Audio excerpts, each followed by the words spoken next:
Bonsoir, on est aux Libertés en direct de Blois et on va, devant nos yeux ébahis, faire un prélèvement de cheveux de Hélène, la cobaye ici présente, pour vérifier si elle contient des PFAS.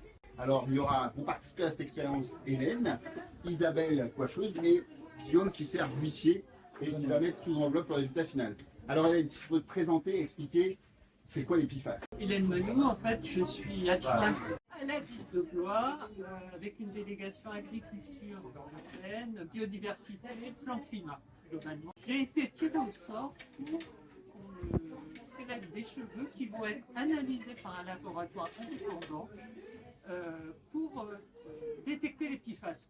Qu'est-ce que sont les PFAS? Ils ont une liaison carbone-fluor qui les rend vraiment indestructibles. C'est ce qu'on appelle en américain forever chemical. En fait, c'est des polluants qui vont se stocker et puis qui ne vont jamais être ni dégradés par une réaction chimique, ni dégradés par des micro-organismes. Donc ça va s'accumuler. Ça provoque des problèmes, des dérèglements en fait chez les humains, suivant les PFAS. Il y a 12 000 PFAS différents, mais ça peut être de stérilité, maladie chronique ou cancer. Donc ça peut être très très délétère pour la santé humaine et pour l'environnement, bien sûr. On est deux dans le Loir-et-Cher à avoir été tirés au sort. Je pense que j'ai une conduite plus... Je fais plus attention à ce que je mange, à ce que je fais que l'autre personne. On verra une personne qui fait attention, est-ce qu'elle a des PFAS dans les cheveux? Et je pense qu'elle aura, je parle de moi, des PFAS dans les cheveux, parce que c'est très très volatile. C'est-à-dire que les PFAS, globalement, on les retrouve dans les pesticides, on les retrouve dans tout ce qui est dans les batteries également. Enfin, globalement, on en retrouve un peu partout.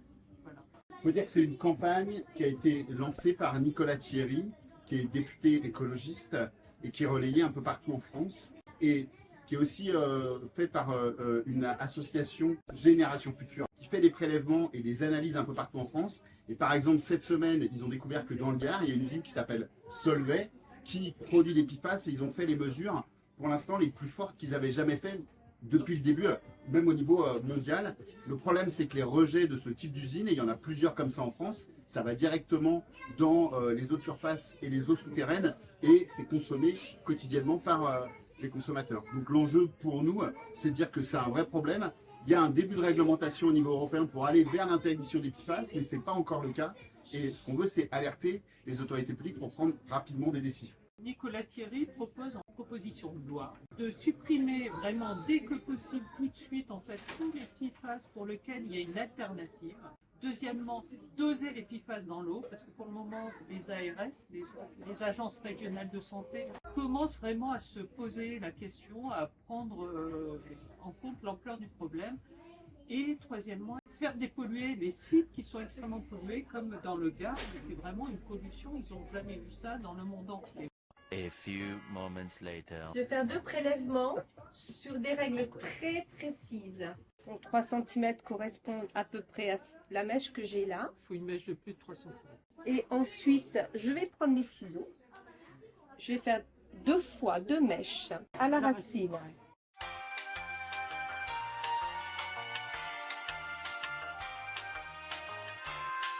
C'est envoyé à qui? Ça part à Strasbourg, chez Kudzu Science. Merci à vous, on vous tient au courant de la suite.